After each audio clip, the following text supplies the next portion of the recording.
Hindi pa siya abogado noon. Si Attorney Vic, kasama ko na yan. Sa law office ko pumupunta yan si Attorney Vic bago siya naging abogado. At isinama ko siya sa politika dahil kinukumbinsi namin noon si Secretary Juan Clavier na senador para tumakbo siyang presidente noong 2004. 2003. Payag na sana si Senator Clavier na tatakbong presidente at kasama ko si Vic Rodriguez. Umikot kami dyan sa buong Northern Luzon para ikampanya na yung Juan Clavier for president. Ngayon, abogado na siya. At masasabi ko, tama nga ang sabi nila, yung teacher ay lalampasan ng estudyante. Kasi naging ordinary cabinet member lang ako ni PRRD, pero si Attorney Vic Rodriguez naging primus inter pares executive secretary. Si Philip Salvador, katulad ni Jimmy Pundok, ito yung sinasabi naming kandidatong senador na lover. Abogado niya ako. Nung tumatakbong vice governor sa Bulacan, pinapadisqualify siya ng kanyang kalaban. So kinuha niya akong abogado, pumunta ako doon sa Bulacan, inargue ko yung kanyang kaso, at nanalo kami. Hindi siya na-disqualify, but eventually dahil sa pag-iusap ng mga kaibigan, hindi tinuloy ni Ife yung pagkandidato niyang vice governor ng Bulacan. Si Senator Bato, pareho kaming pulis. Saka kayo siguro ba naging pulis yan? Si Atty. Lambino, baka lang ang alam yan. Kasi adopted member ako ng Philippine National Police, PNPA class of 1988. At isa ako sa campaign manager niya noong 2019, nung tumakbo siyang senador. Siyempre, si Senator Bato ay champion natin para sa seguridad, katahimikan, etc. Napakagaling na senador. Alam naman natin, hindi siya masyadong madaldal, pero pag nagsalita, talagang takos sa puso yung kanyang sinasabi. Takot yung mga iba sa kanya. At yun ang kailangan natin ibalik muli sa Senado. Si Senator Bongo, at 2014, isa ako sa kasama ni Speaker Pantaleon Alvarez, Bebot Alvarez. Kami ang isa sa mga sol-sol para tumakbo. Si PRRD, ayaw talaga ni PRRD. Pero si Speaker Bebot, siya yung aming leader doon sa tinatawag naming Champs of Rudy Duterte. At si Senator Bongo, siya yung aming conduit doon kay PRRD hanggang makumbinsi namin. At si Senator Bongo, nasa ibang bansa ako eh.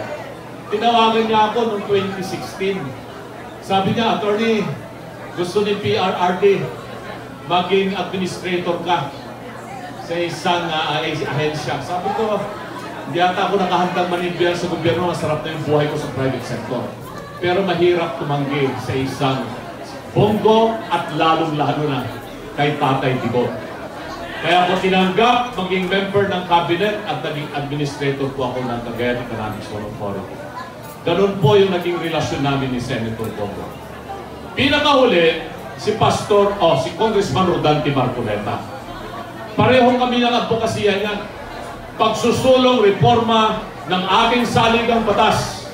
At gusto natin na talagang magkaroon ng pagbabago itong saligang batas na ito. Kasi since 1995, 30 years ago, inumpisahan ko na po yung advokasya na yan. Hanggang noong 2005-2006, ako yung nagsulong ng pagbabago ng saligang batas. Pumunta ako sa Korte Suprema, inargue ko yung kaso ron. Natalo lang ako ng isang boto na bago na sana itong 1987 Constitution ito. Kasi bilang isang abogado, nagtuturo po ako ng political law and remedial law review. At lagi kong sinasabi na itong 1987 Constitution na ito, kung hindi magbabago, ang Pilipinas ay magiging isa sa pinakakurap na bansa sa buong mundo.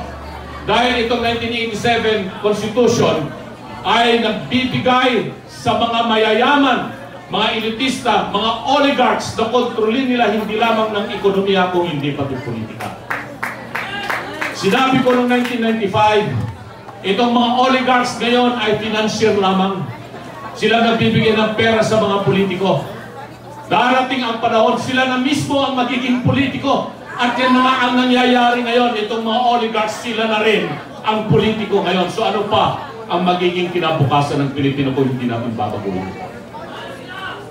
Sinubukan nila na isulong ang pagbabago ng saligang batas lately. Pero nakita ko mali yung sistema. Agrabyado yung taong bayan. Bakit? Ginagamit nila ang perang galing sa Kongreso na tinawag nilang akap para magpapirma sila ng mga tao upang sa ganun na isulong nila ang People's Initiative. Hindi po ako papayag sa ganung sistema. Kasi mali po yun. Hindi tugma doon sa prinsipyo ng PDP laban na baguhin ang saligang batas patungo sa federalismo at magkaroon ng isang unicameral parliament na yun ang gusto ni Senator Robin Hood Padilla. Ay kasama ko yan, si Congressman Rodante Marcoleta, sa paglaban, pagreforma ng ating gobyerno. Panghuli si Pastor Apollo Kibuloy. Noong 2010, hindi rin po ako makatanggi. Bata pa ako noon. Imagine na 2010, 15 years ago, malakas pa akong pumalo ng golf. Single handicap pa ako sa golf noon. Pinatakbo po akong senador noong 2010. Alam ko, napakahirap. Lalong mahirap. Kasi hindi popular yung nakaupong presidente noon. Negative yung kanyang trust ratings, President GMA. Pero tulad ng binanggit ni Giselle, ako po, isa sa karakter ko, masasabi ko, hindi po ako nang iiwan at ipaglalaban ang aking mga kaibigan. Tumakbo akong senador noon. Ang isa sa tumulong at nagbigay lakas sa akin na magpatuloy si Pastor Apollo Kibuloy. Dahil kahit alam niyo po, mahirapan ako, hindi ako mananalo, inimbita po ako at nagpunta po ako sa KOJC sa Davao. Napunta pa ako sa Palayo, nakailang beses po akong bumisita. At yung mga instruction sa lahat ng mga media outlets ng SMNI, KOJC sa buong Pilipinas, laging nandoon nakatutok po sa akin. Kaya maraming salamat, Pastor Apollo Kibuloy. So yan po yung relasyon ko sa mga 8 kandidato ng Team Duterte PDP laban. Eh ano naman ang ginagawa ko dito ngayon? Ilocano ako. May sak na Ilocano nga kandidato under Team Duterte PDP laban. Ganda kayo ng kabagyak, ilyak na Ilocano. Amoy yung sinto tipot-put no nga Ilocano. Dahil may sanga, dahil tipuso nga na nakarakter tata. Dahil tamang ibagbaga nga Ilocano, handang amok sa Ilocano datatahang nga dimmakil. Di tayang tayo ito.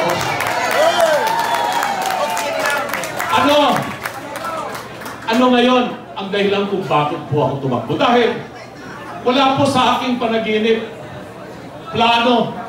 Sabi ko, not even an impossible dream na tatakbo akong senador. Pero ano nga ba ang dahilan at nakumbinsi akong tumakbo? Una, dahil binababoy nila ang saligang batas. Hindi ko matanggap na kung babaguhin nila ang saligang batas, hindi sa tamang proseso. Pangalawa, nung inumpisahan na nila na banatan ng banatan si BP Inday Sara na kung ano na ang mga lumalabas, tinira nila sa DepEd, tapos titirahin nila yung confidential fund. Alam naman po natin kaming mga abogado, merong circular yan ng Commission on Audit at meron ding executive order kung paano i-handle ang confidential fund. At dito, sa problema ng confidential fund, hindi pa tapos yung final audit eh. Meron lang notice of disallowance, ibig sabihin hindi pa nakukumpleto yung mga dokumento, pero nagtapos na yung taon dahil na naibigay yung confidential fund, magtatapos na rin yung taon at kailangan gamitin yun. Tapos yun ang sasabihin nila na peke-peke yung mga pumirma kung sino ang tumanggap ng intelligence fund. E di hayaan muna natin yung Commission on Audit na maglabas ng hindi lamang notice of disallowance at sabihin ng Commission on Audit na nagkaroon ng graft and corruption. Wala pong ganon. Pero pag pinakinggan mo yung sinasabi ng mga nasa Quadcom, maliban lamang sa isang Congressman Marcoleta na siya ang malakas at matatag ng depensa, kitang-kita ko kung paano nila talagang winalangya yung hearing para lamang maisampa nila ang impeachment. At dito na nga, sabi ko, isasampa nila yung impeachment. Kaya nung tinawagan po ako ni Executive Secretary Miguel Dea, nasa abroad na naman ako. Ayan si Astra, si Atty. Aimee, yung mga kasama ko sa PDP Laban. Alam nila wala sa plano ko po na tumakbo sa pagkasenador. Pero alam naman po natin na isasampa yung impeachment case laban kay Vice President Sara. Sabi nga ni Atty. Vic, papayagan ba natin na nakawin nila yung Vice Presidency? Hindi tayo papayag. Kaya sabi ko, sige, baka sakali sa tulong po ninyo ng PDP Laban, ng lahat ng mga volunteer groups na tumulong kay PRRD noong 2016 at tumulong kay VP Sara Duterte noong 2022 election at kay Senator Robin Padilla na ginawa natin siyang #1 ng 2022 election, may pag-asa kami na manalo sa eleksyon na ito kahit na wala po kaming milyong pera na gagastusin. Dito natin may papakita yung tunay na lakas ng partido PDP Laban, lakas ng Team Duterte at lakas ni Senator Robin Padilla. Mga kababayan, sabi ni Giselle kanina, kabaka ng mamamayang Pilipino. Ano ba ang ginagawa ko ngayon bilang isang abogado? Medyo semi-retired na po ako sa law practice. Pinobaya ko na po sa aking mga anak na mga abogado na at mga manugang na mga abogado. Ang ginagawa po ngayon ay isa po akong magsasaka. Nag-aalaga po ako ng mga baka. Alam po yan ni Kaipe Salvador. Alam po niya yan. At nagtatanim ng mga palay, mais, gulay, kung ano-ano. Mahigit 100 pamilya sa Pangasinan ang tinutulungan namin magkaroon ng hanap buhay sa pagsasaka. Tinuturuan namin sila ng tama. Dahil sa tingin ko, ang food security ang pinaka-importante sa lahat ng tao. Hindi ka magkakaroon ng magandang kalusugan kung ikaw ay gutom. Hindi ka magkakaroon ng magandang edukasyon makakapag-aral kung ikaw ay gutom. Hindi ka rin magiging masaya kung ikaw ay gutom. Pero ang sitwasyon natin sa Pilipinas ngayon, malawak ang kagutuman. Hindi ako ang nagsasabi niyan. Ang nagsasabi yung survey ng SWS, nakaranas ng mahigit 63% ng Pilipino na sila ay nagugutom at tumaas yung poverty index natin to more than 70%. Imagine that sa panahon lamang ng 2 taon pagkatapos ng termino ni Pangulong Duterte. At sa hirap na dinanas natin ng pandemic, bakit biglang sumalya at sumipa pataas ang kahirapan sa Pilipinas? Ano ang dahilan? Naniniwala ko ng dahil sa korupsyon. Sabi ni Atty. Jenny Hindlo. Ano ang mga korupsyon na nangyayari? Bakit mataas ang bilihin? Dahil yung mga produkto sa kanayunan hindi makakarating sa syudad o kaya sa merkado. Dahil sira-sira yung mga daan, sira-sira yung mga tulay, napupulok yung mga pagkain doon sa mga bulubundukin o sa mga bukirin sa iba't ibang panig ng probinsya. Bakit? Dahil sa korupsyon, hindi nila napagawa ng tama yung mga kalsada at mga tulay. Dahil din sa korupsyon, kaya maraming mga tao ang hindi na kayang bumili ng kanilang kagamitan. Ano ang inflation ngayon? Nasa about 5%, 6%. Tataas pa yan. Yung inflation na yan. At dahil dyan, mas maraming Pilipino ang magugutom at maghihirap. Kaya, ito na lamang po ang pag-asa ng Pilipino sa eleksyon na ito. Na ang mga magiging susunod na senador ay meron silang pusong magserbisyo ng totoo.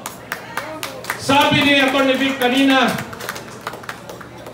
sinasabi na bumili lamang kami, pinabibili lang kami ng suka. Tapos, tumakbo na kaming senador. Ibig sabihin nila, wala kaming tsansang mananalo sa eleksyon na ito kasi wala kaming pera. Hindi katulad nila, marami silang pera, billion na yung kanilang ginagasto sa political advertisements, sa TV, sa radio, sa newspaper, sa naglalaki ang mga billboard, LED. LED. Yun po ang ibig nilang sabihin. Wala namang pera yung mga taga-PDP, paano mananalo na yan? suka lamang ang pinabili, tumakbo ng senador. Ang sabi ko, sinagot ko sa vlog ko yung kahapon. Totoo po, inutosan po akong bumili ng suka at bumili ako ng suka. Siniguro ko na talagang suka yung aking binili, hindi po droga yung aking binili. Sabi ni Senator Bongo, tulad ni Masin ang kanyang amoy. Pero yung sukang binili ko, hindi lamang pumaasim. Ito ay mabango, malinamnam, masarap. Bakit? Dahil sukang Iloco ang aking binili.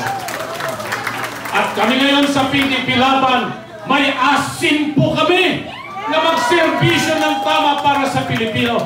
Kaya huwag po nilang maliliitin na kami ay bumibili lamang ng suka. Dahil yung suka na nabili namin ay maasim at iyon ang asim na gagamitin natin para malinis ang mga tanso at malinis ang mga piging ginto at malinis yung droga sa Pilipinas. Di ba masarap sabihin? Tumatawa si Mayor Mike Rama, yung aking boss. At si Manong Sid Lapenya, nakita ko rito, kababayan ko yan sa Pangasinan, Manong Sid. At syempre, bago ako magtapos, may mga grupo po akong nais batiin. Maliban sa lahat ng mga party list groups na nandito, nabati ko na po si Speaker Bebot Alvarez. Batiin ko rin po yung aking mga kapatid sa Philippine Eagles. Maraming Eagles sa inyo. Kopi ko, inom ka. Mabuhay po kayo. Yung aking mga kapatid sa aking fraternity na Alpha Phi Omega na pinamumunan si Secretary Mamao at si Secretary Bebot Bello at saka si Astronite at saka lahat ng manandi dyan. Mga 20 yung kumamay ng kaliwa sa akin. Sabi, bakit hindi kumamay ng kaliwa yan?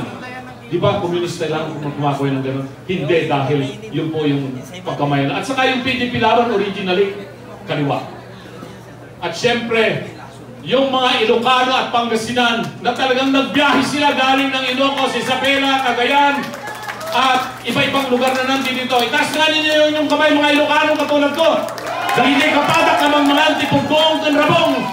Inyakit din ay na nagtangkan, may kabila yun na. Anot, sugila.